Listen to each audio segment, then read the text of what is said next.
Hello friends, welcome to our channel study for law, जिसमें आज हम लेबर लॉ के बाकी के 3 क्वेश्चन पढ़ने वाले हैं। 6 क्वेश्चन हम पढ़ चुके हैं। टोटल मैंने आपको 9 क्वेश्चन इंपोर्टेंट बताए हैं।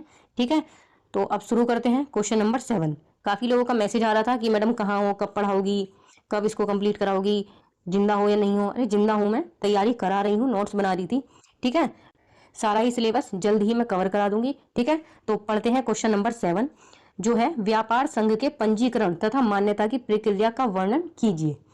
जो व्यापार संघ है, ट्रेड यूनियन, इसके रजिस्ट्रेशन से संबंधित ये क्वेश्चन है, इसकी मान्यता और इसका रजिस्ट्रेशन। ठीक है, क्वेश्चन शुरू करते हैं। इस तरह से भी ये क्वेश्चन आया है, व्यापार संघ के पंजीकरण की प्रक्रिया क्या है। जो इसका पंजीकरण है, रजिस्ट्रेशन है, इसकी क्या प्रक्रिया है, क्या इसका प्रोसीजर है, इसके लिए कितने सदस्य की आवश्यकता होती है, किसी व्यापार में कितने सदस्यों की आवश्यकता होती है। फिर एक व्यापार संघ के पद अधिकारियों को, जो व्यापार संघ के पद अधिकारी हैं, पद पे नियुक्त जो अधिकारी हैं, उनको दीवानी या फौजदारी दायित्व में प्राप्त उन मुक्तियों का उल्लेख कीजिए। जो इम्यूनिटीज प्राप्त हैं, जो बेनिफिट्स प्राप्त हैं इन लोगों को, वो बताइए। ठीक है, सबसे पहले इसका परिचय देना है हमें कि यूनियन संघ क्या है। औद्योगिक क्षेत्र में कर्मचारियों के हितों की रक्षा हेतु व्यापार संघ ट्रेड यूनियन का गठन किया गया है। इसका पंजीकरण और मान्यता व्यापार संघ अधिनियम 1926, ये अधिनियम है इसका, 1926 के अंतर्गत नियंत्रित होता है। इसको कंट्रोल किया जाता है व्यापार संघ को इस अधिनियम के अंतर्गत। जबकि नवीन यानी कि नए प्रावधान औद्योगिक संबंध संहिता 2020, जो अभी वर्तमान में कानून आए हैं, वो में जोड़े गए हैं। ठीक है, व्यापार संघ के पंजीकरण की प्रक्रिया, प्रोसीजर ऑफ रजिस्ट्रेशन। जो व्यापार संघ है, इसके रजिस्ट्रेशन की प्रक्रिया, इसका प्रोसीजर क्या है। पहला पॉइंट, पंजीकरण के लिए न्यूनतम सदस्य। जो पंजीकरण है उसके लिए न्यूनतम सदस्य, मेंबर्स। व्यापार संघ अधिनियम 1926 की धारा 4 के अनुसार किसी व्यापार संघ के पंजीकरण के लिए कम से कम 7 सदस्य आवश्यक होते हैं, जो उस उद्योग या प्रतिष्ठान से संबंधित हो। संशोधित प्रावधान के अनुसार यह आवश्यक है कि आवेदन के समय उस उद्योग के कुल कर्मचारियों का कम से कम 10 या 100 कर्मचारी, जो भी कम हो, संघ के सदस्य हो। इस धारा का उद्देश्य यह सुनिश्चित करना है कि व्यापार संघ वास्तव में कर्मचारियों का प्रतिनिधित्व करता हो और केवल औपचारिक फॉर्मल संगठन न हो। ठीक है, किसी भी व्यापार को करने के लिए, उसका रजिस्ट्रेशन कराने के लिए कम से कम इसमें 7 सदस्य होने चाहिए, या फिर जो कर्मचारी हैं, या तो 10%, जितने भी लोग हैं उसका 10%, या 100 कर्मचारी होने चाहिए। ठीक है, फिर इसके बाद पंजीकरण के लिए आवेदन, application for registration, section 5, section 4 में बताया गया है कि कितने लोग होने चाहिए, कितने कर्मचारी होने चाहिए एक उद्योग को चलाने के लिए। और इसमें बताया गया है पंजीकरण के लिए जो आवेदन है, सेक्शन 5 में।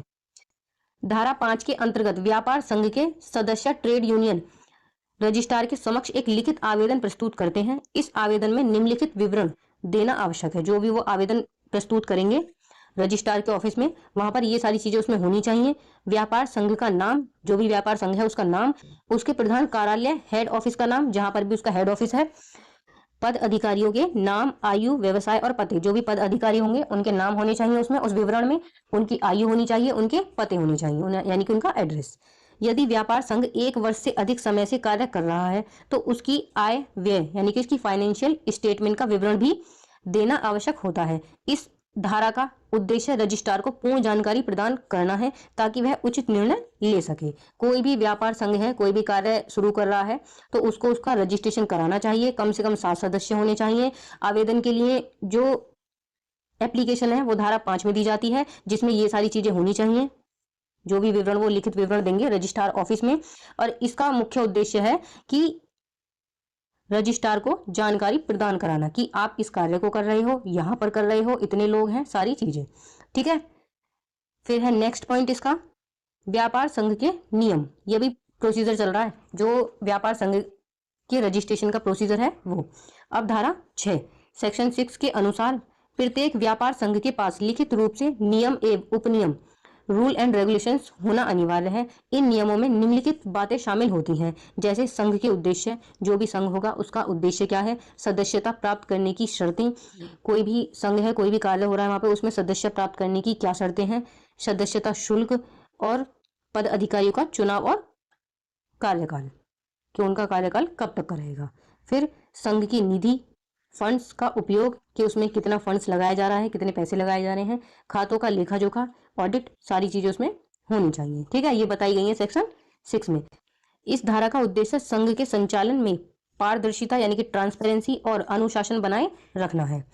फिर है इसके बाद रजिस्ट्रार की शक्तियां, जो रजिस्ट्रार ऑफिस है, जो रजिस्ट्रार है उसकी क्या पावर्स होती हैं। धारा 7 के अंतर्गत रजिस्ट्रार को यह अधिकार दिया गया है कि वह आवेदन की जांच करते समय यदि आवश्यक समझे तो अतिरिक्त जानकारी, एडिशनल इंफॉर्मेशन या स्पष्टीकरण मांग सकता है। जो रजिस्ट्रार है वो कोई भी इंफॉर्मेशन मांग सकता है उस संघ से। यदि व्यापार संघ द्वारा दी गई जानकारी अधूरी या अस्पष्ट हो तो रजिस्ट्रार उसे सुधारने का निर्देश दे सकता है। इस धारा का उद्देश्य यह सुनिश्चित करना है कि पंजीकरण केवल सही और पूर्ण जानकारी के आधार पर ही किया जाए। ठीक है, ये इसमें बताई गई हैं सेक्शन 7 में रजिस्ट्रार की शक्तियां। फिर है पंजीकरण, जो व्यापार संघ है उसका पंजीकरण। धारा 8 के अनुसार सीक्वेंस में ही सेक्शन है, इनको सीक्वेंस में ही याद रखना, 4, 5, 6, 7, 8।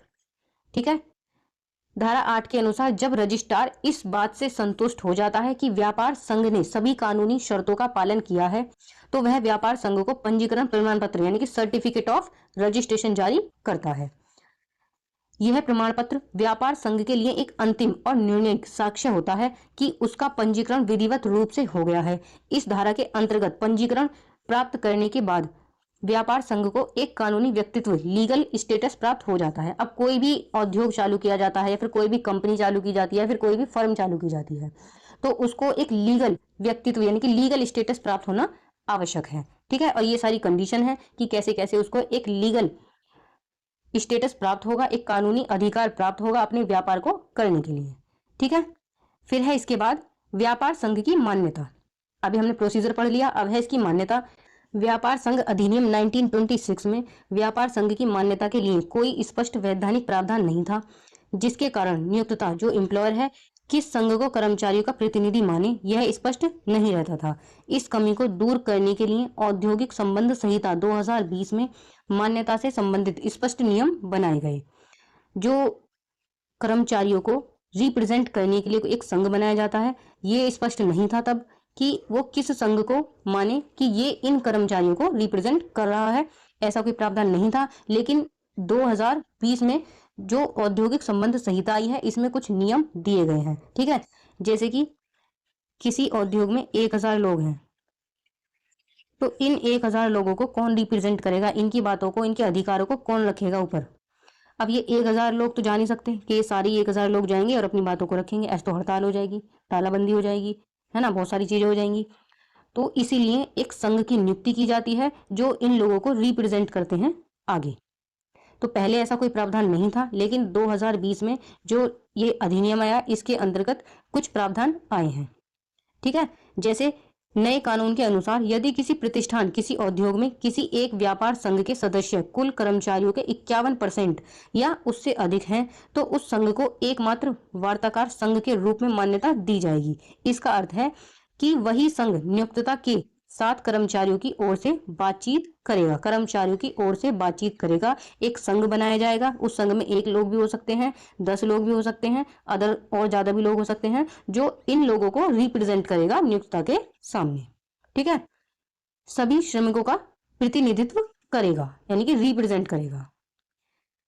फिर यदि कोई एक व्यापार संघ 51% सदस्यता प्राप्त नहीं कर पाता तो ऐसी स्थिति में सभी प्रमुख व्यापार संघ को मिलकर एक वार्ताकार परिषद यानी कि एक बातचीत करने वाला परिषद का गठन किया जाता है जो सामूहिक रूप से कर्मचारियों का प्रतिनिधित्व करते हैं, जो सामूहिक रूप से उन कर्मचारियों के लिए कार्य करते हैं, उनके अधिकारों को आगे रखते हैं। इस प्रावधान का मुख्य उद्देश्य यह है कि नियोक्ता और कर्मचारियों के बीच वार्ता यानी कि बातचीत की प्रक्रिया स्पष्ट, संगठित और प्रभावी हो सके। इससे मजबूती होती है यानी कि रिश्ते मजबूत होते हैं उन दोनों के बीच में, विवाद कम होते हैं और औद्योगिक शांति बनी रहती है। ठीक है, यह है व्यापार संघ की मान्यता के इसकी मान्यता के लिए एक संघ की नियुक्ति की जाती है जो संघ को जो उन कर्मचारियों को रिप्रेजेंट करते हैं, किसके सामने, नियोक्ता एम्प्लॉयर के सामने। फिर है व्यापार संघ के पद अधिकारियों को प्राप्त उन्मुक्तियां, इम्यूनिटीज।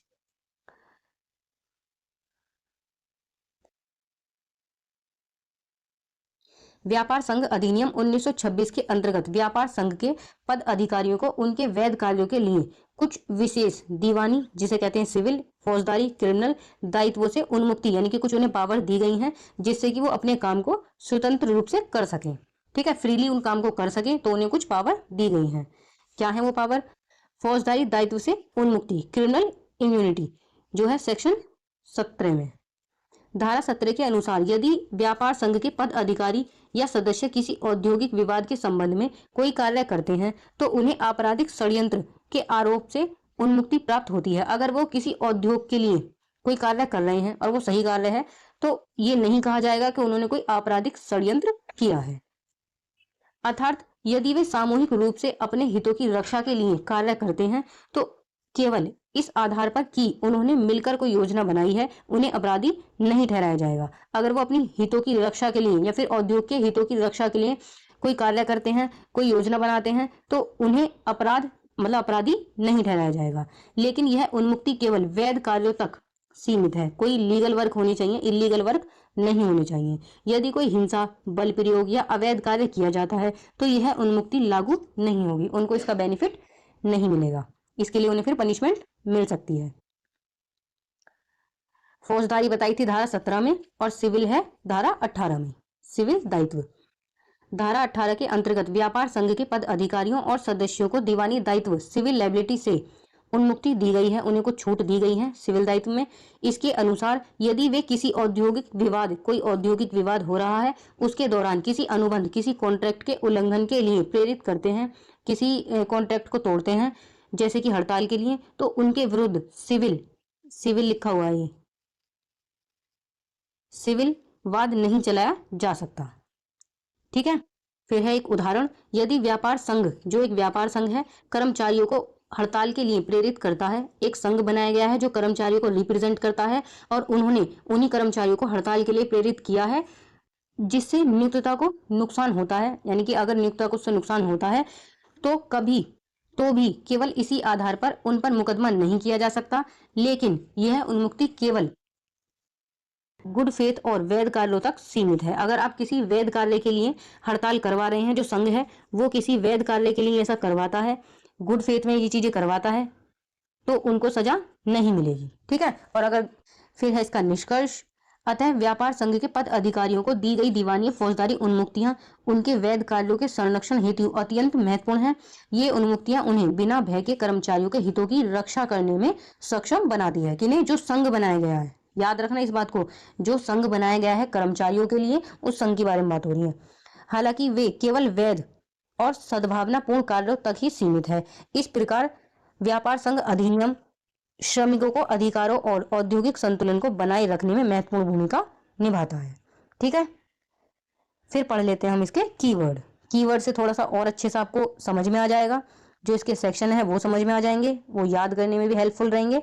इस तरह से किसी भी क्वेश्चन का आप कीवर्ड बना लिया करो। जब आप खुद से अपना माइंड लगाओगे ना कीवर्ड बनाने में, तो डेफिनेटली आपको वो क्वेश्चन 100% 2 से 3 बार पढ़ने पर याद हो जाएगा। सेक्शन 4, जिसमें 7 सदस्यों की बात की गई है कि 7 सदस्य होने चाहिए, या फिर जो कर्मचारी हैं या तो 10% या फिर 100 कर्मचारी होने चाहिए पंजीकरण के लिए। फिर इसके बाद सेक्शन 5 था, जिसमें आवेदन के लिए एक विवरण देना होगा रजिस्ट्रार ऑफिस में, जिसमें किसके पद अधिकारियों के नाम, पते और उनकी एज, ये सब होनी चाहिए। फिर धारा 6 सेक्शन 6 में नियम, उद्देश्य, जो उद्देश्य है किसका, व्यापार संघ का, वो निधि चुनाव, जो भी उसमें फंड्स वगैरह लगाया गया है, उन सारी जानकारियों को आपको देना होगा। फिर धारा 7 रजिस्ट्रार की शक्तियां, अगर आपके जो विवरण पत्र है उसमें कोई कमी निकलती है या फिर आपके उद्योग में कोई कमी होती है तो रजिस्ट्रार के पास शक्ति है कि वो आपको उसके लिए निर्देश भी दे सकता है और आपके जो रजिस्ट्रेशन है उसको खारिज भी कर सकता है। फिर धारा 8 प्रमाण पत्र, जब ये सारी चीजें कंप्लीट हो जाती हैं तो आपको एक सर्टिफिकेट मिल जाता है अपने काम को करने के लिए। ठीक है, फिर है मान्यता। जो अधिनियम है उसमें पहले कोई प्रावधान नहीं था, लेकिन इसके बाद औद्योगिक विवाद संबंध संहिता 2020 में कुछ प्रावधानों को स्पष्ट किया गया, जिसमें कहा गया था कि यदि कर्मचारियों का 51% से अधिक एक संघ सदस्यता प्राप्त है तो उसे एकमात्र संघ कहा जाएगा जो वार्तालाप यानी कि बातचीत करने के लिए उपयोगी होगा। और अगर 51% से कम सदस्यता होती है तो व्यापार संघ को मिलाकर एक परिषद का गठन किया जाएगा जो सामूहिक रूप से उन सभी के लिए कार्य करेंगे। ठीक है, फिर है उन्मुक्तियां, कुछ इम्यूनिटीज जो कि फौजदारी और दीवानी दोनों में बताई गई हैं। एक सेक्शन 17 याद रखना और सेक्शन 18। सेक्शन 17 में आपराधिक षड्यंत्र से छूट दी गई है वैध कार्य के लिए। अगर वैध कार्य के लिए आप कोई भी षड्यंत्र करते हो तो आपको पनिशमेंट नहीं होगी। और सिविल केस में छूट मिलती है, जैसे कि हड़ताल। अगर जो व्यापारिक संघ है वो कर्मचारियों के हित के लिए कोई कार्य करता है और वो वैध है तो उसमें उनके ऊपर कोई भी सिविल वाद नहीं चलाया जाएगा। ठीक है, ये है इसके कुछ कीवर्ड्स, आपको ये सेक्शन याद रखने हैं।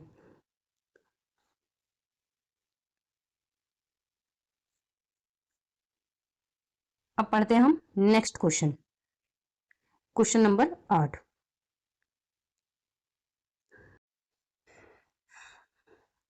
मातृत्व लाभ से आप क्या समझते हैं? एक महिला कर्मचारी मातृत्व लाभ अधिनियम 1961 के अंतर्गत किस अवधि तक मातृत्व लाभ की हकदार होगी? अगर कोई महिला कहीं काम कर रही है, कहीं जॉब कर रही है, तो वो अपने प्रेगनेंसी के टाइम पर मैटरनिटी रिलीफ, मैटरनिटी बेनिफिट ले सकती है।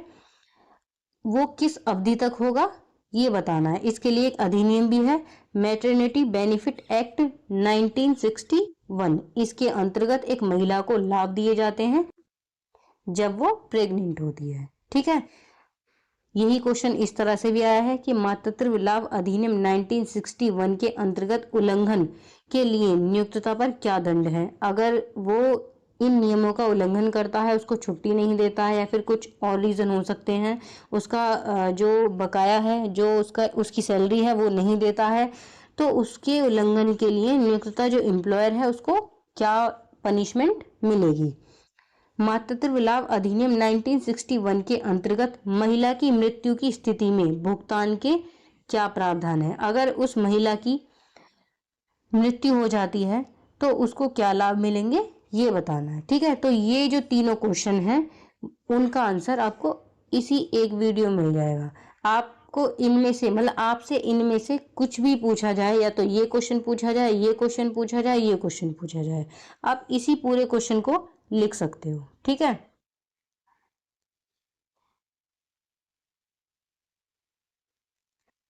मातृत्व लाभ का अर्थ, मैटरनिटी बेनिफिट। मातृत्व लाभ अधिनियम 1961 के अंतर्गत, ये एक्ट है मैटरनिटी बेनिफिट अधिनियम 1961 के अंतर्गत मातृत्व लाभ से अभिप्राय उस आर्थिक सहायता, मैटरनिटी बेनिफिट और सुविधाओं से है जो किसी महिला कर्मचारी को गर्भ अवस्था, प्रसव, डिलीवरी तथा प्रसव के बाद की अवधि में प्रदान की जाती है। प्रसव की बाद की जो अवधि है उसमें प्रदान की जाती है। इसका उद्देश्य यह है कि महिला कर्मचारी इस अवधि में बिना किसी आर्थिक चिंता के अपने स्वास्थ्य और नवजात शिशु की देखभाल कर सके। इस अधिनियम के अंतर्गत महिला को वेतन सहित अवकाश, पेड लीव, चिकित्सा सुविधा तथा अन्य लाभ प्रदान किए जाते हैं जिससे उसकी और शिशु की सुरक्षा सुनिश्चित हो सके। जब कोई महिला प्रेग्नेंट होती है और वो कहीं काम कर रही है तो प्रेगनेंसी के टाइम पर जब तक उसका बेबी नहीं होता उस तक और बेबी होने के बाद तक उसको कुछ छुट्टियां मिलती हैं, 6 महीने की या फिर 3 महीने की हो सकती हैं। वो टाइम पीरियड पे डिपेंड करता है कि वो महिला कब तक की छुट्टी चाहती है। तो उन छुट्टियों में उसका जो वेतन है वो कट नहीं होता, उसको आधी सैलरी दी जाती है। ठीक है, मातृत्व लाभ की अवधि जो पीरियड है, टाइम पीरियड है, वो धारा 5 के अनुसार, अब धारा 5 ये इसकी है, अभी हमने जो ऊपर पढ़ा था व्यापार संघ अधिनियम 1926 उसके सेक्शन अलग हैं, इसके सेक्शन अलग हैं। ठीक है, सबके सेक्शन आपको अलग अलग ही याद करने पड़ेंगे, है ना। धारा 5 के अनुसार महिला कर्मचारी को मातृत्व लाभ के रूप में कुल 26 सप्ताह का वेतन सहित अवकाश दिया जाता है। इसमें से अधिकतम 8 सप्ताह प्रसव यानी कि डिलीवरी से पहले और शेष 18 सप्ताह प्रसव डिलीवरी के बाद लिए जा सकते हैं। इतने मतलब इतना उसको टाइम पीरियड मिल सकता है।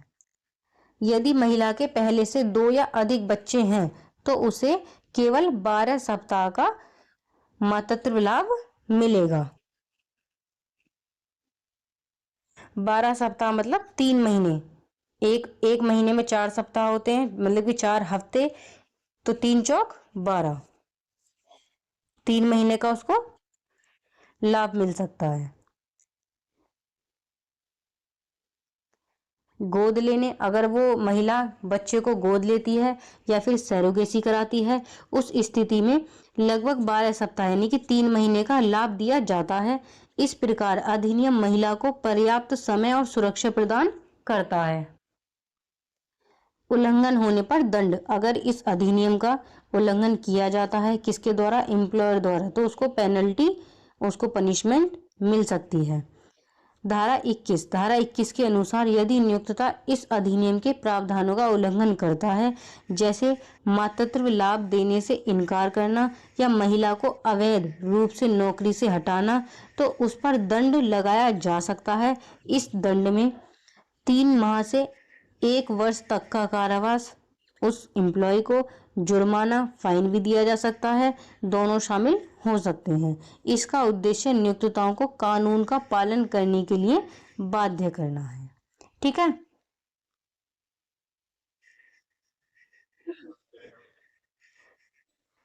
महिला की मृत्यु की स्थिति में भुगतान, सेक्शन 7। धारा 7 के अनुसार यदि महिला कर्मचारी की मृत्यु प्रसव यानी कि डिलीवरी से पहले या बाद में हो जाती है तो भी उसे देय मातृत्व लाभ का भुगतान किया जाएगा।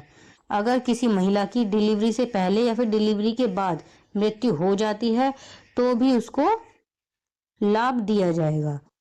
यदि महिला की मृत्यु हो जाती है तो भुगतान उसके नामित व्यक्ति जो नॉमिनी होगा या कानूनी उत्तराधिकार को किया जाएगा। जो भुगतान है या तो उसके नॉमिनी को या फिर जो भी उसका उत्तराधिकार होगा उसको दिया जाएगा। यदि महिला की मृत्यु के बाद बच्चा जीवित रहता है तो पूरा लाभ देय होगा, यानी कि बच्चे को पूरा जो लाभ है वो मिलेगा।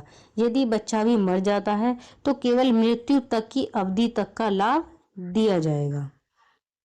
इस प्रकार यह प्रावधान महिला और उसके परिवार के आर्थिक हितों की रक्षा करता है। ठीक है। फिर है केस।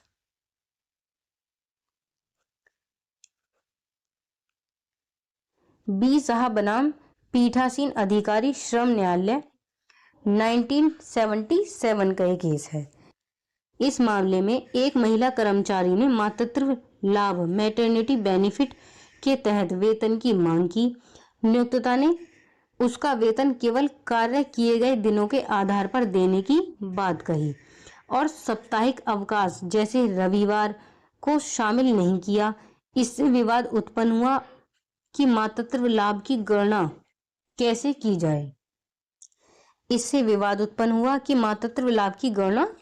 जाए।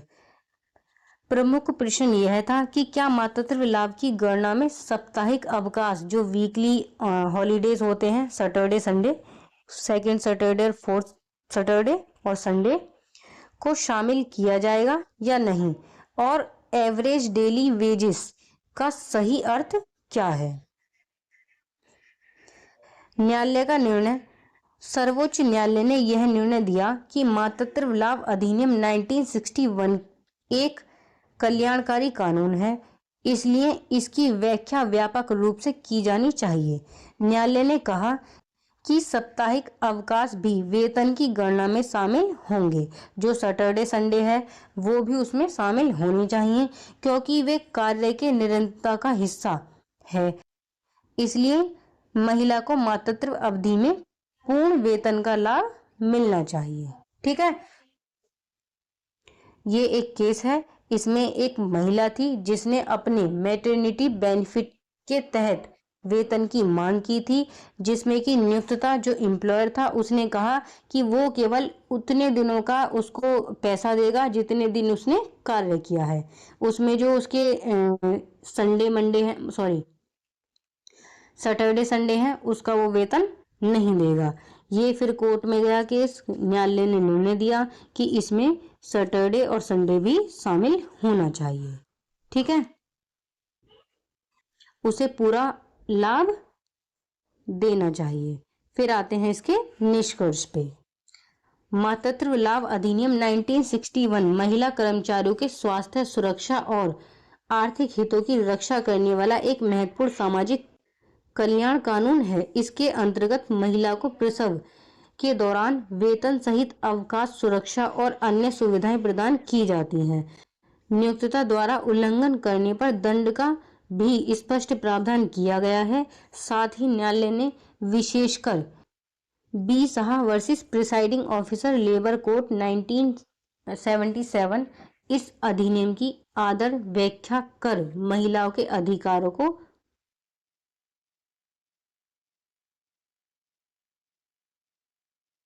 संरक्षण का प्रभावी माध्यम है। ठीक है, ये था मातृत्व से संबंधित क्वेश्चन।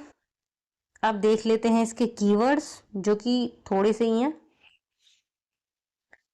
मातृत्व लाभ का अर्थ आपको सबसे पहले ये बताना है कि मातृत्व लाभ है क्या और ये किसको दिया जाता है, कब दिया जाता है, कितने कितने टाइम का उसको बेनिफिट दिया जाता है। गर्भ अवस्था में किसी महिला को गर्भ अवस्था में दिया जाता है, जो उसका डिलीवरी टाइम होता है उससे पहले और उसके बाद में दिया जाता है, उसके बाद की अवधि होती है। वेतन सहित अवकाश, चिकित्सा सुरक्षा, ये सारी चीजें उसको प्रदान की जाती हैं। मातृत्व लाभ की अवधि, जो उसकी अवधि होगी वो कितनी हो सकती है, 26 सप्ताह, 8 सप्ताह, जो डिलीवरी है उससे पहले 8 सप्ताह, और जो डिलीवरी है उसके 18 सप्ताह बाद तक। और अगर उसके 2 बच्चे से अधिक हैं तो 12 सप्ताह। 12 सप्ताह मतलब 3 महीने। ये काउंट कर लेना कि कितने महीने बैठते हैं। अगर आपको सप्ताह याद ना रहे तो आप महीने लिख देना। ठीक है, अगर वो गोद लेती है फिर सरोगेसी कराती है तो 12 सप्ताह यानी कि 3 महीने। उल्लंघन पर दंड, पनिशमेंट दी जाएगी किसको, एम्प्लॉयर को। धारा 21 3 माह से 1 वर्ष तक का कारावास हो सकता है, जुर्माना हो सकता है। ठीक है, फिर मृत्यु की स्थिति में धारा 7, अगर उस लड़की की मृत्यु हो जाती है तो उसके जो नॉमिनी हैं, उसके जो उत्तराधिकारी हैं, उनको भुगतान किया जाएगा। बच्चा जीवित होता है तो पूरा भुगतान किया जाएगा। ठीक है, और दोनों मृत्यु हो जाते हैं तो केवल मृत्यु तक भुगतान किया जाएगा। फिर है केस बी साहा बनाम पीठासीन प्रिसाइडिंग ऑफिसर अधिकारी श्रम न्यायालय 1977 का ये केस था, जिसमें साप्ताहिक अवकाश से रिलेटेड ये केस हुआ था। इसमें जो एम्प्लॉयर है उसने साप्ताहिक अवकाश का जो वेतन है वो देने से मना किया था, जिसके लिए इन्होंने केस किया था कोर्ट में। कोर्ट ने कहा कि साप्ताहिक अवकाश का वेतन दिया जाना चाहिए। अब इसका जो उद्देश्य है वो है महिलाओं को सुरक्षा, महिला की सुरक्षा, आर्थिक सहायता और शिशु देखभाल के लिए उन्हें लाभ देना। ठीक है, फिर आता है इसका निष्कर्ष। निष्कर्ष आप अपने शब्दों में लिख सकते हो। जो इसमें मेन चीजें हैं ये याद रखना। ठीक है, फिर आते हैं क्वेश्चन नंबर 9 पे, जो कि लास्ट क्वेश्चन है। क्वेश्चन नंबर 9, 9 क्वेश्चन ही मैंने आपको बताए हैं लेबर लॉ में। इन 9 क्वेश्चनों को रेडी कर लेना बहुत अच्छे से, आपका सारा पेपर क्लियर हो जाएगा।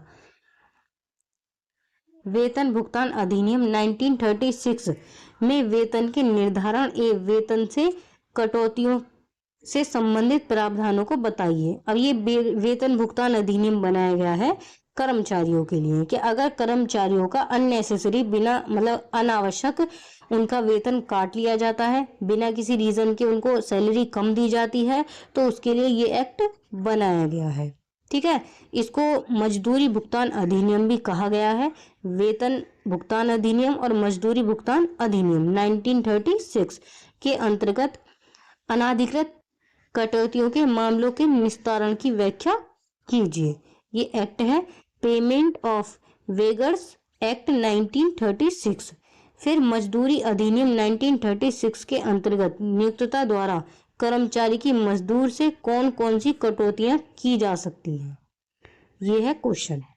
ठीक है, अब पढ़ते हैं हम इसका आंसर। इसमें इसका देना है परिचय कि वेतन भुगतान अधिनियम क्या है। मजदूरी भुगतान अधिनियम 1936 का मुख्य उद्देश्य कर्मचारियों को उनके वेतन का समय पर पूर्ण और बिना अनाधिकृत कटौतियों के भुगतान सुनिश्चित करना है। यानी कि उनको समय से पैसा दिलाना, उनकी जो सैलरी है वो दिलाना, और बिना किसी कटौती के कोई भी अनावश्यक पैसा उनके अकाउंट से ना काटा जाए। यह अधिनियम नियोक्ताओं की मनमानी को रोकता है और कर्मचारियों के आर्थिक हितों की रक्षा करता है। इससे वेतन के निर्धारण, भुगतान की समय सीमा तथा वैध कटौतियों के संबंध में विस्तृत प्रावधान किए गए हैं। ठीक है, ये जो अधिनियम है ये बनाया गया है जो मजदूर हैं उनकी मजदूरी को टाइम से दिलाने के लिए और बिना किसी कटौती के, मतलब अननेसेसरी किसी का भी पैसा वो लोग ना काटे, इसलिए। फिर है वेतन के निर्धारण एवं भुगतान से संबंधित प्रावधान।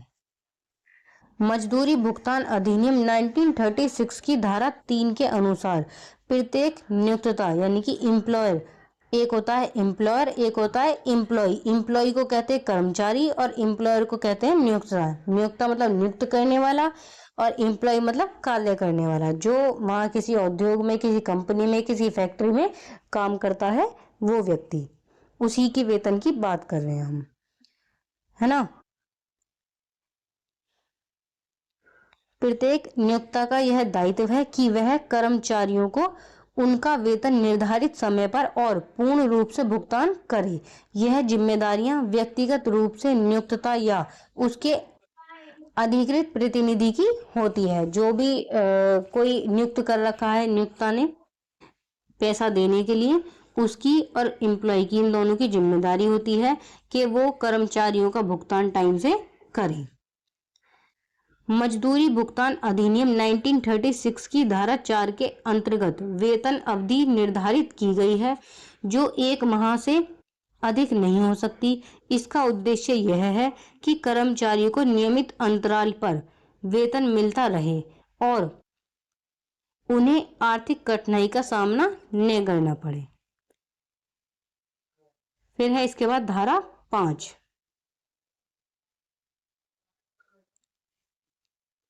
वेतन भुगतान की समय सीमा निर्धारित की गई है।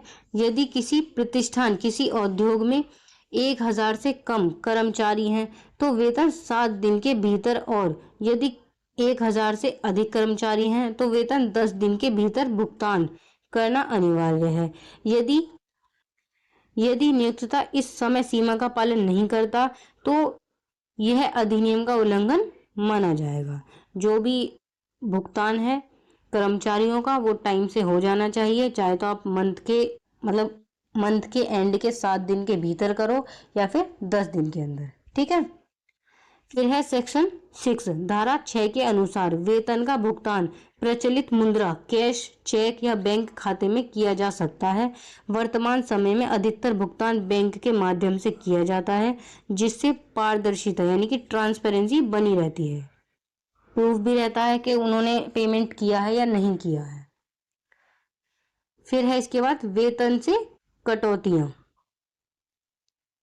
मजदूरी भुगतान अधिनियम 1936 की धारा 7 सबसे महत्वपूर्ण धारा है, जो यह स्पष्ट करती है कि वेतन से केवल वही कटौतियां की जा सकती हैं जो कानून द्वारा अधिकृत ऑथराइज्ड हैं।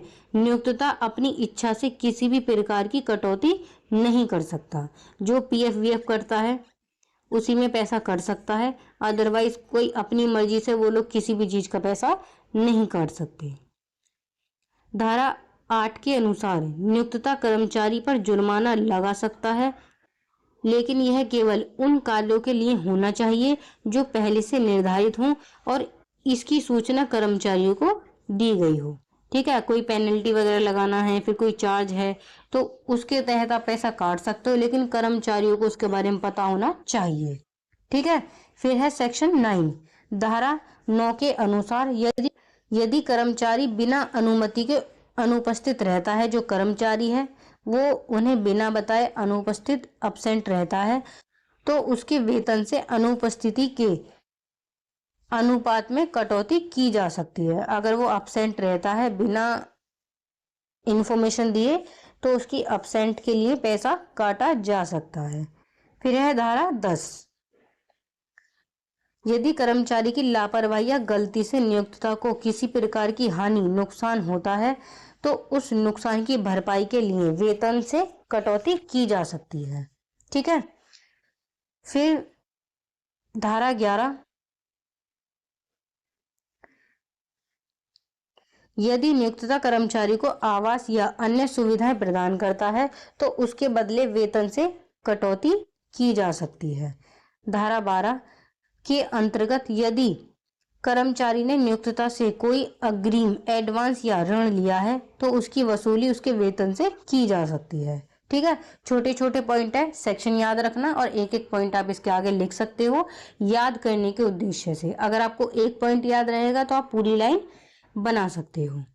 इसके अतिरिक्त आयकर, भविष्य निधि, प्रोविडेंट फंड यानी कि पीएफ, सहकारी समितियों में योगदान आदि के लिए कटौती की जा सकती है। कुल कटौती सामान्य रूप से वेतन के 50% से अधिक नहीं हो सकती। जो कोई भी प्राइवेट या फिर गवर्नमेंट जॉब करता है तो उसका मंथली कुछ पीएफ कटता है, 10%, 15%, 25% कुछ पीएफ कटता है, जो कि उसके रिटायर होने के बाद, जब वो रिटायर हो जाता है तब उसको मिल जाता है। ठीक है। इसे ही पीएफ कहते हैं। जबकि कुछ विशेष मामलों में, जैसे सहकारी समिति, यह सीमा 75% तक हो सकती है। इसका उद्देश्य यह सुनिश्चित करना है कि कर्मचारी के पास जीवन यापन के लिए पर्याप्त वेतन बचा रहे। जब उसका रिटायरमेंट हो जाता है तो उसको ये पीएफ वाली जो अमाउंट है वो मिल जाती है, जो कि उसके आगे जीवन में काम आती है। ठीक है। फिर है अनाधिकृत कटौतियों के मामले में निस्तारण। धारा 15 के अंतर्गत यदि किसी कर्मचारी के वेतन से अवैध कटौती की जाती है या वेतन का भुगतान नहीं किया जाता है, तो वह निर्धारित प्राधिकारी अथॉरिटी के समक्ष शिकायत कर सकता है। यह प्राधिकारी श्रम न्यायालय, कोर्ट, लेबर कोर्ट या लेबर कमिश्नर होता है। अगर उसकी अननेसेसरी सैलरी कट हो रही है तो वो लेबर कोर्ट जा सकता है। प्राधिकारी मामले में जांच करता है और यदि नियोक्ता दोषी पाया जाता है तो वह नियोक्ता को आदेश दे सकता है कि कटौती की गई राशि को वापस करे, साथ ही अतिरिक्त क्षतिपूर्ति, कंपनसेशन भी दे। अगर उसने इलीगल तरीके से कोई पैसा काटा है तो उसको कंपनसेशन, क्षतिपूर्ति, इसे प्रतिपूर्ति भी बोलते हैं, ये देगा। ठीक है। फिर है एक case, Bangalore woollen cotton and silk mills company limited बनाम मैसूर राज्य, 1968 का ये केस है। इस मामले में विवाद वेतन से की जाने वाली कटौतियों की वैधता को लेकर उत्पन्न हुआ था। नियोक्ता द्वारा कर्मचारियों के वेतन से कुछ कटौतियां की जा रही थीं, जिन्हें कर्मचारियों ने चुनौती दी और यह प्रश्न न्यायालय के समक्ष आया कि क्या नियोक्ता अपनी इच्छा से किसी भी प्रकार की कटौती कर सकता है या नहीं। न्यायालय का निर्णय, ये जो आप केस लिखो ना तो इसी तरह से लिखना। पहले तो केस को थोड़ा सा डिफाइन कर देना, फिर उसके बाद आप लिखना लास्ट में न्यायालय का निर्णय, जो कोर्ट है उसने जो निर्णय दिया है वो। सर्वोच्च न्यायालय जो सुप्रीम कोर्ट है, सुप्रीम कोर्ट ने अपने निर्णय में स्पष्ट किया कि वेतन से कटौतियां केवल उन्हीं परिस्थितियों में की जा सकती हैं जो अधिनियम में स्पष्ट रूप से निर्धारित हो। जैसे कि हमने ऊपर पढ़ा था कि अगर उसने अननेसेसरी छुट्टी ली है, बिना बताए छुट्टी पर गया है, उसने कोई नुकसान कर दिया है तो उसके वेतन से पैसा काटा जा सकता है। अगर उसने जो नियोक्ता है, जो एम्प्लॉयर है, उससे कुछ राशि एडवांस में ली है, कुछ ऋण लिया है, तो उसके वेतन से उस ऋण को लिया जा सकता है। अदरवाइज कोई भी कटौती नहीं की जाएगी उसके अकाउंट से। नियोक्ता को यह अधिकार नहीं है कि वह अपनी इच्छा या आंतरिक नियमों के आधार पर कोई नई कटौती लागू कर दे। यदि कोई कटौती अधिनियम के प्रावधानों के अंतर्गत नहीं आती तो वह अनाधिकृत मानी जाएगी और वह अवैध होगी। इसके लिए क्या होगा, जो नियोक्ता है उसे पूरी सैलरी प्लस कंपनसेशन देने का आदेश कोर्ट दे सकता है। ठीक है। फिर एक दूसरा केस है मंडल अभियंता GIP रेलवे बनाम महादेव रघु, 1955 का ये केस है। अब इस केस में क्या हुआ था ये भी देख लेते हैं। इस मामले में एक कर्मचारी ने यह शिकायत की कि उसके वेतन का भुगतान समय पर नहीं किया गया और साथ ही कुछ अनुचित कटौतियां भी की गई हैं। कर्मचारी ने मजदूरी भुगतान अधिनियम की धारा 15 के अंतर्गत संबंधित प्राधिकारी के समक्ष आवेदन प्रस्तुत किया। उन्होंने शिकायत की प्राधिकारी के समक्ष। न्यायालय ने अपने निर्णय में यह स्पष्ट किया कि मजदूरी भुगतान अधिनियम का उद्देश्य कर्मचारी को समय पर और पूर्ण वेतन दिलाना तथा उन्हें अनुचित कटौतियों से संरक्षण देना है। इसलिए यदि नियोक्ता वेतन का भुगतान समय पर नहीं करता या बिना वैधानिक अधिकार के कटौती करता है तो कर्मचारी को इस अधिनियम के अंतर्गत शिकायत करने और राहत प्राप्त करने का अधिकार है। ठीक है। न्यायालय का निर्णय, न्यायालय ने कहा कि संबंधित प्राधिकारी को यह अधिकार है कि वह नियोक्ता को आदेश दे कि वह कर्मचारी को बकाया वेतन तथा अनुचित कटौतियों की राशि वापस करे और आवश्यक होने पर अतिरिक्त क्षतिपूर्ति कंपनसेशन भी प्रदान करे। ठीक है। फिर है इसके बाद इसका निष्कर्ष।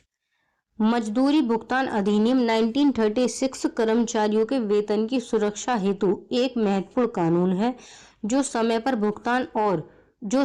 भुगतान और केवल वैध कटौतियों को सुनिश्चित करता है। यह अधिनियम नियोक्ताओं की मनमानी पर रोक लगाता है तथा अनाधिकृत कटौतियों के विरुद्ध कर्मचारियों को प्रभावी उपाय प्रदान करता है।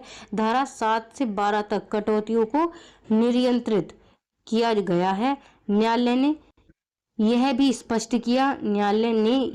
स्पष्ट किया कि केवल विधि समस्त कटौतियां ही मान्य होंगी, जो लीगल है वही मान्य होंगी। कर्मचारियों को बकाया वेतन क्षतिपूर्ति का अधिकार। इस प्रकार यह अधिनियम श्रमिकों के आर्थिक अधिकारों की रक्षा में अत्यंत महत्वपूर्ण भूमिका निभाता है। ठीक है। धारा 15 में उसको अधिकार है कि वो प्राधिकारी के समक्ष जाकर एक शिकायत कर सकता है। फिर है इसके कीवर्ड्स, जैसे कि कुछ सेक्शन है वेतन निर्धारण एवं भुगतान। धारा 13 नियोक्ता की जिम्मेदारी। जो नियोक्ता है उसकी जिम्मेदारी है वो इस बात का ध्यान रखे कि कोई भी अननेसेसरी अमाउंट ना कट हो। धारा 4 वेतन की अवधि। जो वेतन की अवधि है वो 1 माह में या तो आप 7 दिन पहले या फिर 10 दिन का जो टाइम पीरियड होता है उसमें आपको वेतन का भुगतान करना होगा। धारा 5 में ये बताया गया है अगर 1000 वो है कर्मचारी हैं तो 7 दिन, 1000 से ज़्यादा हैं तो 10 दिन के अंदर, यानी कि महीना खत्म होने के 7 दिन के अंदर या फिर 10 दिन के अंदर आपको भुगतान करना होगा। और धारा 6 में भुगतान का तरीका बताया गया है कि या तो कैश या फिर बैंक में या फिर किसी और ट्रांजैक्शन द्वारा, चेक द्वारा दी जा सकती है, लेकिन वर्तमान में सबसे ज़्यादा जो अमाउंट है वो बैंक में ही दी जाती है। कटौतियाँ। धारा 7 केवल वैध कटौतियाँ ही मान्य होंगी। अगर आप अननेसेसरी कोई भी कटौती करोगे तो उसके लिए जो नियोक्ता है उस पर जुर्माना, उस पर पेनल्टी लग सकती है, उसको कंपनसेशन भी देना पड़ सकता है। धारा 9 में बताया गया है कि अगर कर्मचारी बिना किसी रीजन के अनुपस्थित रहता है, अब्सेंट रहता है, तो उसका जो भुगतान है उसमें से कटौती की जा सकती है।